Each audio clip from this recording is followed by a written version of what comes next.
Good afternoon, ladies and gentlemen. So today, it's going to be a very different type of video, something that you guys may not even really have expected, but we are going to be doing a simple philosophy of posing. Now, am I the best poser in the world? No. Am I rough diesel? Absolutely not. But am I a absolute amateur? I don't think so. I think I've got a little bit of a realm of knowledge on how to pose, how to structure myself, things like that. So today is going to be pretty simple. I'm going to run you guys through all the mandatories that we got for classic physique, of course. And then after that, I'm going to show just how to transition some different things. You know, obviously posing isn't just sitting there holding a pose, flopping out, switching, hitting the next one. You got to have structure. You got to hold yourself accountable in between each pose. And there's a lot of cardio that does come in with posing itself. It is not an easy thing to do, and it does indeed take time. So let's just go ahead and get down to it. I'm going to be honest, I am a little bit bloated today as well. I really honestly have no clue why, but my stomach decided to just do me a disservice for some reason. Ooh, that's really dark. We don't need that crazy TikTok lighting. There we go. Okay. So let's get started. My pants will not be coming off today, but I will show you how to structure my feet and everything like that. And mind you, I am not the most attractive physique in the world right now.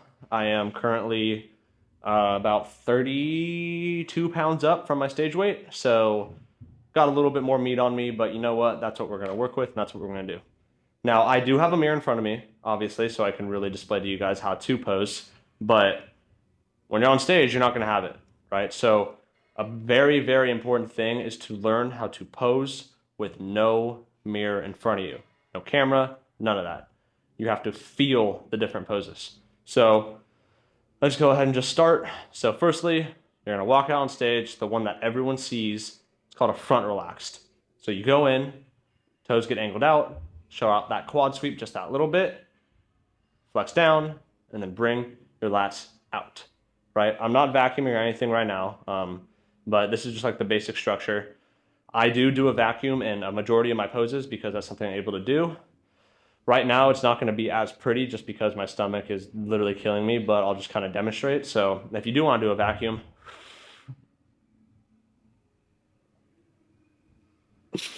you sit there and hold that. So with this pose, it really depends on the structure that you got. You can look up different things. There's many different ways to do a front relaxed. Some people hold it down here. If you're Logan Franklin, you stand there like Superman because he's just awesome. Some people have it out here like me, like the basic structure. Some people put their arms fully up and out. It just really depends on how the way your shoulders are built, the way your abs kind of intersect, different things like that. That's pretty basic. All these four core poses are going to be pretty basic. So you'll hit that, and it's called a quarter turn to the left. I'm turning to the right, but you get what I mean. So you'll go through and hit the pose, right? You want to structure your waist as tight as possible. So you're going to go through, you're going to twist your upper half of your torso and scoop, right? You're always going to have that scoop just to really show just the different striations through the chest. Some people have it out, some people have it in. There's probably a few other things that people do as well, but just the basic core of the pose, you're going to start from the ground up. You flex from your toes to your calf, to your hamstring, to your glute. You force your quad on the opposite side that's facing away from the judges or the in front of the stage. You push that into your hamstring so it gives it more girth. You twist, flex your abs down, and kind of display everything out. Like I said, it's not going to be the prettiest thing in the world. Got a little bit of gut down here, but you know what? Ignore that. Pay attention to what I'm talking about. So then it'll be another quarter turn, and then you'll be facing the back. So another thing that's pretty simple here, you're gonna want your toes angled outward. You don't have to worry about your front section at all with this, which is nice. You don't have to worry about vacuuming, flexing down your abs or anything like that. But when you go through, you're gonna really drive through your lats and your middle back, so you can really kind of display everything out. Once again, ground up, hamstrings, lower back, mid back, lats, arms, boom. Once again, hold that pose. And then in between each pose is when you're going to want to be taking your breaths. So you're going to basically be holding your breath during each pose. It's not the easiest thing in the world, but practice will make it better. So you'll go from the back relaxed, hold it, blow all the air out, flex back again, another quarter turn. This is another side relax, that's obviously the opposite direction, but you'll hold that once again, quad into the hamstring from the ground up, flex, scoop, boom, right? Very simple. So those are the four main mandatory poses. And then for classic, you have a variety of different things that you can do. So when you do want to go through and let's see, what do they start with? You'll go through your four core, and then most of the time, I think 100% of the time actually, judges are going to have you do a front double bicep. So this is probably the most revealing pose that anyone really does have. Mine is nowhere near the best, but it works. So you go through, quad sweep out, toes angled.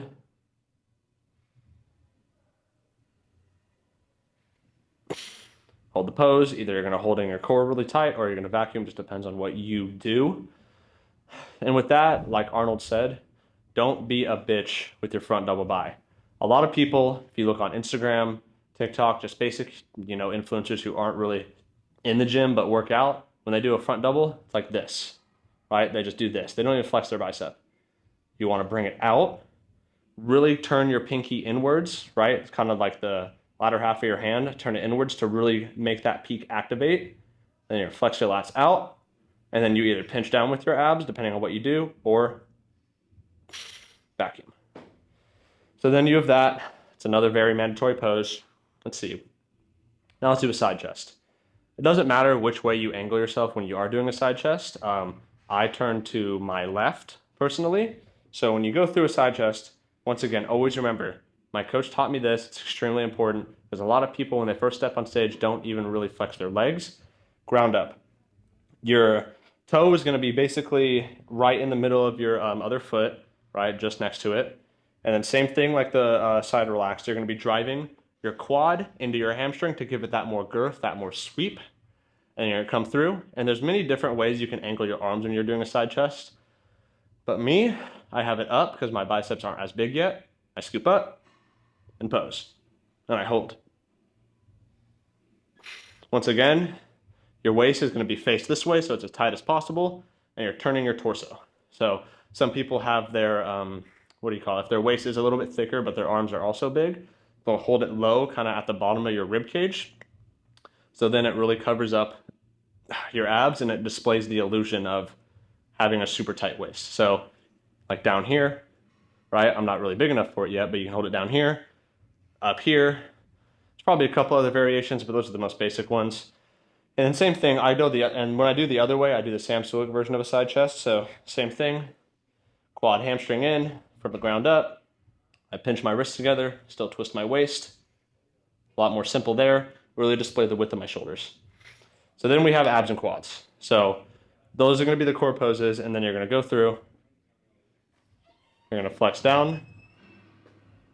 I have a couple demonstrators coming in. But when you're going through an abs and quads pose, you're really going to want to find a good spot to hold in your arms. So if you're super big, you have super dominant lats, a lot of pros will hold their arms all the way up here, holding the top of their head. But since I don't have as much fluidity and mass yet, I put my hands right beneath my traps, and then it helps me flex them out a lot better.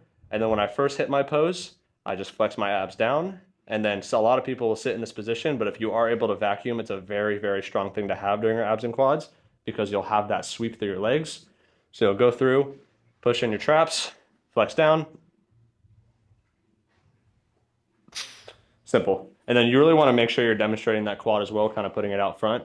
You'll be digging your heel into the ground because it gives you the most amount of flexion, and it'll really show the mass that you have off on your leg. That one's pretty simple there.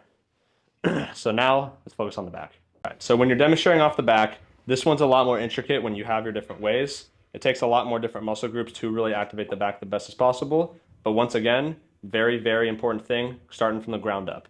Flex your toes into the ground, digging your heels. And when you are going for a back pose, let's start out heels very even, like shoulder width apart. You're going to take about one step back, and then I'd say about 6 inches out to your left or right, depending on which foot you want to do. and then you angle your toes outward.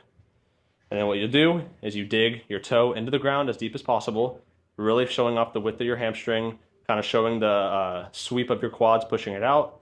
You'll go through. You want to activate every muscle as you go through, pinch lat, and then flow out. Some people do different things. They'll kind of bring their arms up. It's just really based on the fluidity of your posing and how comfortable you are with different things. So those are the main poses. There's also a couple others. You got a front lat spread. You know, that's a lot of things people say like, oh, hit your favorite classic pose. So the front lat spread, the quarter turn Arnold pose. My personal favorite is I don't really exactly know the name of it, to be honest, but you're going to go in for an abs and quads pose, but then you're going to flex one of your biceps. I do my right because it's bigger, and then I hit the vacuum and kind of angle my waist to make it nice and tight. Pinch through. Oh, fuck yeah. Just like that. So there's a lot of different things that you could do when you're going through all different poses, but it's just based up to you on how you want to show the fluidity of everything. Once again, the transitions between every single pose is going to be very important because that's where you're still displaying. Obviously, if you're in open bodybuilding, it's one thing. You don't need to worry about your waist so much. But when you're going through for classic, you want to hold it as tight as possible. So thank you guys for watching. I may throw in a few extra clips. This is my friend Stanley. He's awesome. He's a prodigy. I'll see you guys in the next one. Not juicy, baby! My God. Dude, I made it! I made the video! I'm gonna pipe you later, baby. Okay, you can't add that in the video now.